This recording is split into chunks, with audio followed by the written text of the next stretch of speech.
Olá pessoal, você pode ser instrutor de Libras, mas apenas está ensinando Libras para ouvintes, ou está ensinando Libras para as pessoas surdas. Quer ensinando Libras, quer trabalhando vários temas curriculares com a Libras. A Libras sendo uma ferramenta de intermediação. Então aí nós estamos também trabalhando nesse modelo de construção. Que tipo de orientação poderá ser dada aos pais através do instrutor de Libras? E como o surdo realmente precisa aprender? Nós vamos destrinchar detalhadamente algumas situações em relação à cognição visual, envolvendo as questões pedagógicas. Também trabalhar o relacionamento profissional e as características do educando sinalizante. Diante do aluno surdo, existem muitos mitos, existem muitos conflitos. Existem professores que dizem: se tiver aluno surdo e segue em sala de aula, eu não entro, eu não dou aula. Tem outros que dizem: só dou aula se tiver intérprete. Ou então: eu não mudo nada, eu dou aula do mesmo jeito. O surdo é ele.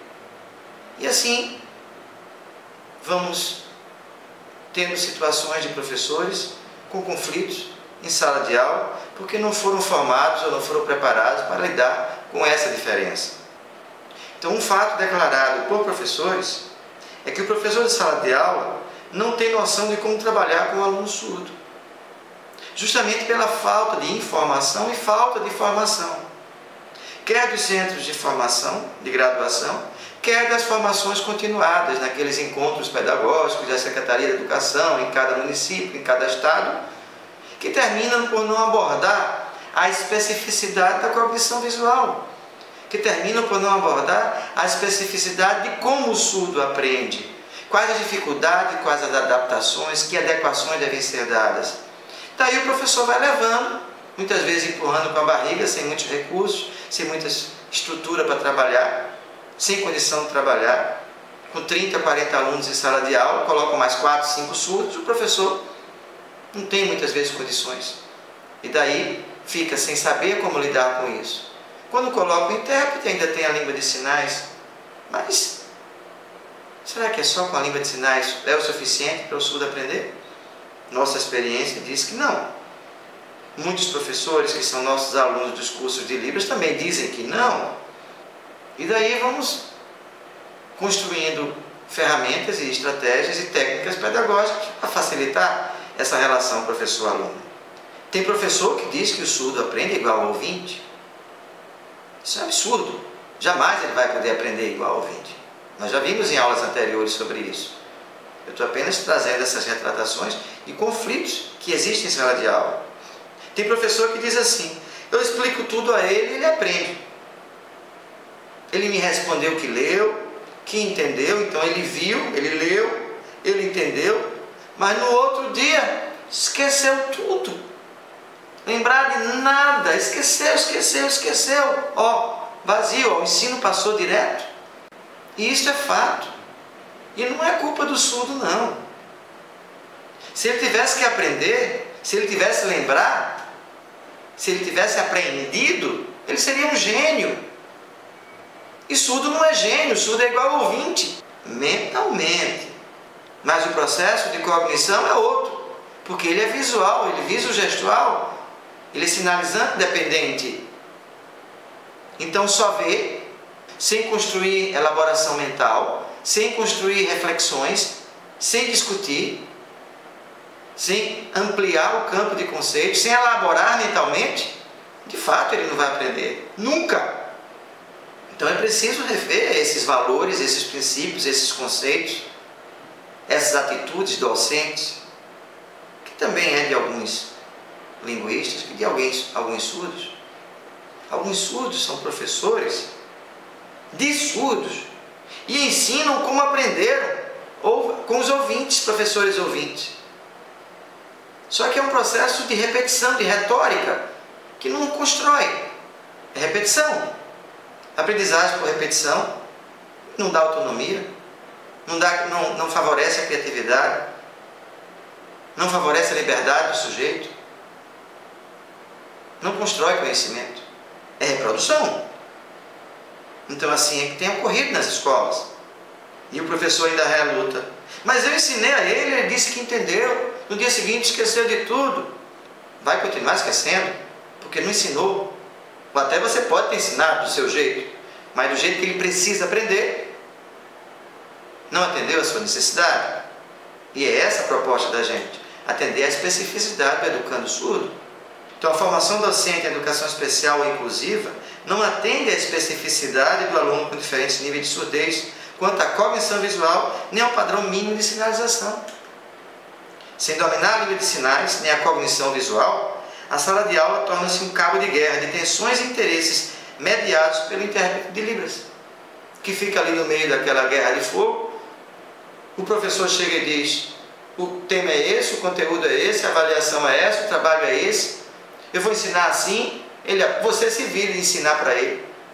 Também acontece isso. É irresponsabilidade desse professor. Eu conheço intérpretes que ficam apelando socorro, como é que eu faço? Para botar na cabeça desse professor que o conteúdo pode ser o mesmo, mas a forma de ensinar tem que ser outra, os exemplos têm que ser outros, a didática, a estratégia de ensino tem que ser outra, a pedagogia tem que ser diferenciada. Mas não vá dizer que a pedagogia é surda não, por favor. É diferenciada com estratégias imagéticas que vai construir e elaborar uma cognição visual. É assim que tem que ser trabalhado o surdo. O cognitivo do surdo tem que ser estimulado de forma imagética, dinâmica, multidimensional, para compensar a ausência da audição. Então, que estratégias educomunicacionais diante do educando surdo? Primeiro eu preciso saber quem é o sujeito do meu discurso. Existem dois tipos. Algumas aulas atrás eu falei com vocês sobre isso. Queria chegar o momento de eu fazer essa distinção entre o tipo 1 e o tipo 2. É uma distinção puramente didática. Vocês não vão encontrar isso nos livros didáticos, nos livros de pedagogia, no livro de educação, no livro de educação de surdos. Não vão encontrar. Porque é uma variação que nós fazemos, nós propomos, para que haja uma distinção entre quem é o sujeito do tipo 1 e o sujeito do tipo 2. Do tipo 1 é o aluno ouvinte, e até mesmo com deficiência auditiva.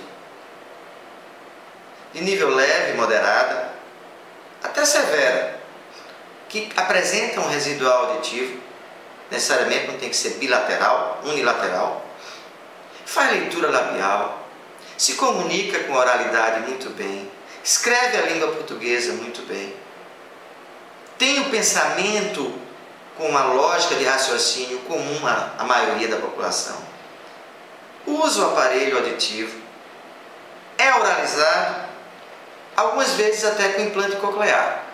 Então esse sujeito do tipo 1, ele tem uma forma de educar igual a do ouvinte comum.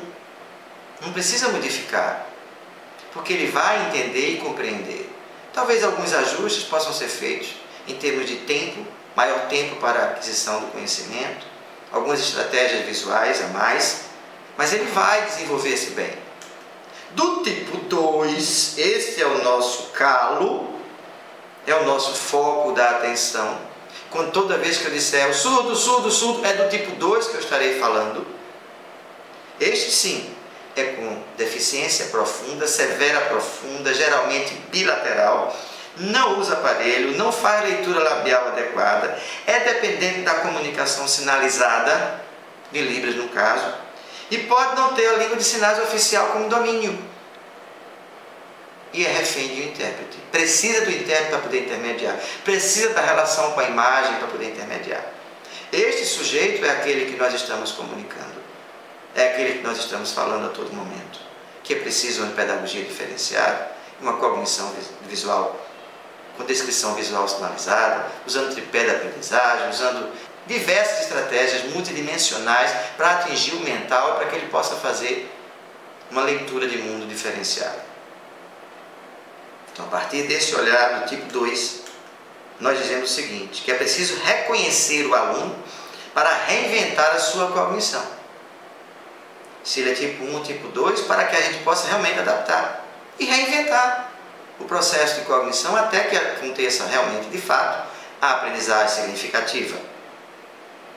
Então nós estamos diante de uma pergunta. que não pode calá-lo. O intérprete é ou não dispensável?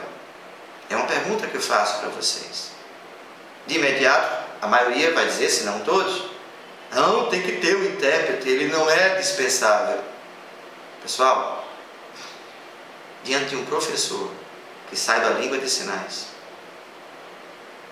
que domine a língua de sinais e a cognição visual, diante de um instrutor de Libras, para adequar junto com o professor conteúdo, temática, estratégia, não vou dizer que o intérprete é dispensável, mas ele vai trabalhar em conjunto.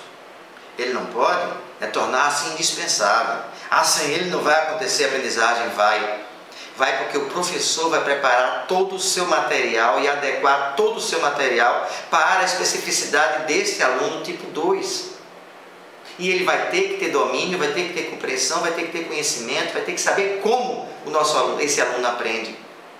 E ele vai estar interagindo a todo momento com o aluno e com o instrutor de Libras, que vai saber como lidar com as estratégias para melhorar. Não é colocar, por exemplo, aprendizagem pelo concreto, pelo concreto e só pelo concreto, e colocar figurinha, desenho e pintura, como já foi colocado anteriormente. Não. É construir, planejar, estruturar aulas dinâmicas, visuais, imagéticas, de campo, de conhecimento, de reconhecimento, de vivências, de experiências, porque senão ele não consegue trabalhar o abstrato, o imaginário. Então é preciso trabalhar o macro, depois é que vai para a especificidade do micro e depois ampliar para o macro novamente de forma aplicada em todas as outras áreas, ampliando o seu campo conceitual. Então em sala de aula tem que haver harmonia entre o professor, sabendo Libras, formado em Libras e em educação de surdos, não pode ser só Libras, o instrutor de Libras, que vai saber como lidar com esse sujeito viso-gestual, e o intérprete de Libras, que vai fazer a mediação desses conhecimentos, que tem que estar articulado junto com a matéria, junto com o conteúdo, junto com o professor e com diversos outros conhecimentos. Porque não tem sinal para todos os saberes, não tem sinal para todas as matérias. Então como é que vai se trabalhar todo o conhecimento? Tem que articular um professor com um instrutor, com um intérprete, para ver como lidar de forma imagética, com vídeos, para que possa adequar e todo o material seja para todos os alunos dessa forma. Vai ser beneficiado o surdo e todos os ouvintes. Vai demorar mais o conteúdo, mas é importante e necessário, porque o que interessa, o que importa para nós é que haja aprendizagem e significativa. Primeiramente, como foi definido em relação ao tipo 1 e tipo 2, é preciso identificar qual o nível de perda ou de ausência auditiva. Daí eu vou precisar esclarecer uma coisa. Se nasceu surda, não é perda. Já está instalada a ausência. Mas se tem residual, é uma deficiência. Ou seja, estamos diante de uma mistura de conflitos, de conceitos aí. Vamos definir o seguinte. Antes de ser surdo, tem uma deficiência. Tem, pronto. É auditiva. Deficiência auditiva. É leve, moderada, severa ou profunda? É uma deficiência auditiva. Tem uma necessidade específica educacional e comunicacional? Tem. Vamos chamá-lo de surdo? Tudo bem. Se vai dizer que ele tem uma deficiência auditiva, se ele vai ser uma pessoa surda, vamos encarar essa realidade. A gente tem que trabalhar a cognição daquela pessoa, não é discutir o conceito daquela pessoa, nem a questão política, nem ideológica daquela pessoa. Nós estamos trabalhando com a formação de indivíduos, de seres humanos, crianças, adolescentes, jovens e adultos, que precisam aprender, interagir com o mundo do conhecimento, como trabalhar com eles. Então, qual o nível de sua perda ou da ausência da auditiva? Para poder, a partir daí, se vai ser 1 ou 2, tipo 1, tipo 2, para a gente definir que estratégias vão ser trabalhadas. Então, se for a pessoa surda, severa e profunda, não é muda. Sua fala é gestual, visual e sinais. Então vai precisar de imagem, de vídeos e de vivências. Uma relação significado, significante, que dê uma aprendizagem significativa?